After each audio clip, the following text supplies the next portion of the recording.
Here we are with Elizabeth Romantic putting on her makeup. Oh, God, that's too close. Oh, you're using a foundation brush? I wasn't allowed to wear makeup until I was 14. Oh, So says my that mom. late.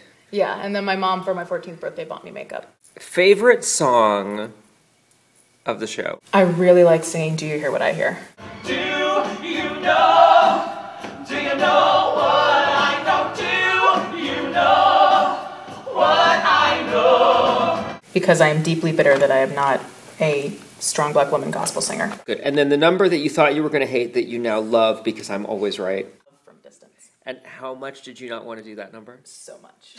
How much passive-aggressive bitterness was there sent across emails? I was like, if I just don't listen to it, it doesn't exist. I can pretend it's not there. From a distance, I cannot comprehend what all this fighting's for. Why do you think that the audiences respond to you so much? I don't know. I mean, it's such a community experience. You know, I want to sing to people because I enjoy singing, and I hope they are there because they like to hear me sing, and that's why I came back here.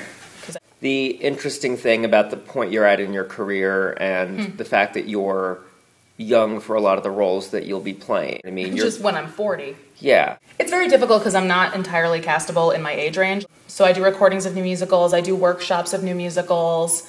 Casting directors don't quite ever know what to do with me. They're like, we know you're talented, we're just don't. And it's so funny when people come up and they're like, why aren't you on Broadway? And I'm like, it's not for lack of trying.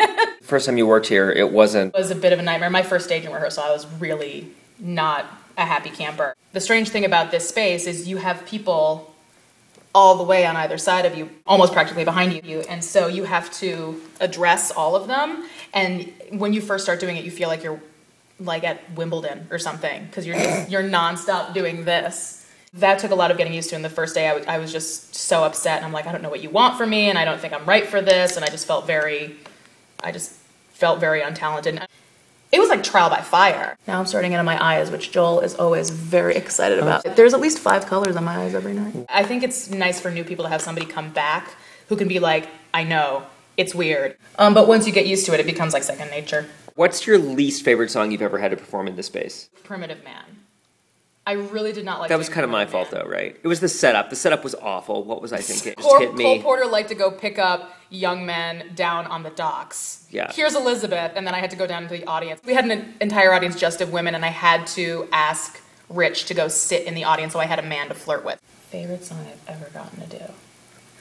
I loved singing What Christmas Means to Me. I feel like we're running wild, as anxious as a little child. Please, you need the mistletoe, kiss you once and there's more. I Hate Men. I love that song. And I don't see myself in a lot of situations getting to sing that.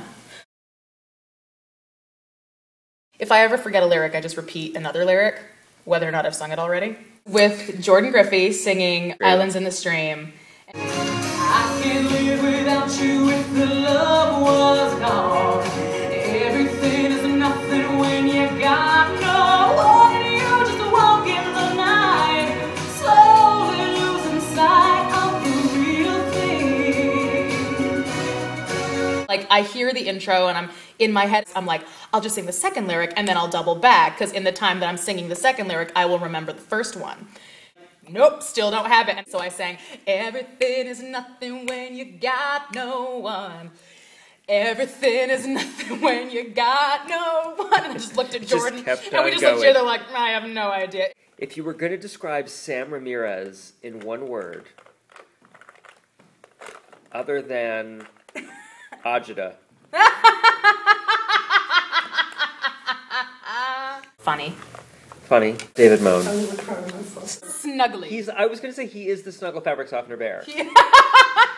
Describe yourself in one adjective, in one word. Terrific. But you have to say it like Liza. Yes. This is the only job that I've ever been allowed to be as opinionated as I can be. Or we create the show all together. When you're me and you're terribly opinionated, that means you speak up a lot, and you allow me to speak up a lot, and you allow me to have a lot of ideas. And I don't hate you. She does. Especially now that I've worked with you so many times. What? Like, it's like so much easier. Because Specific. I obey. That's the word that I would use Because I for you. obey. Specific. The reason why you like working with me now is because you have me trained. That's why we work together well, is because we can bounce ideas off each other, and I can be his personal editor and say, no! Okay, we're on the 3 different things that need to go on my lips to make them red. 3? A note to ladies out there, yeah, use a red lip liner first and fill in your whole lip, and that acts as a base. I learned that on Oprah. And we blot, and we gloss. Alrighty. Yay.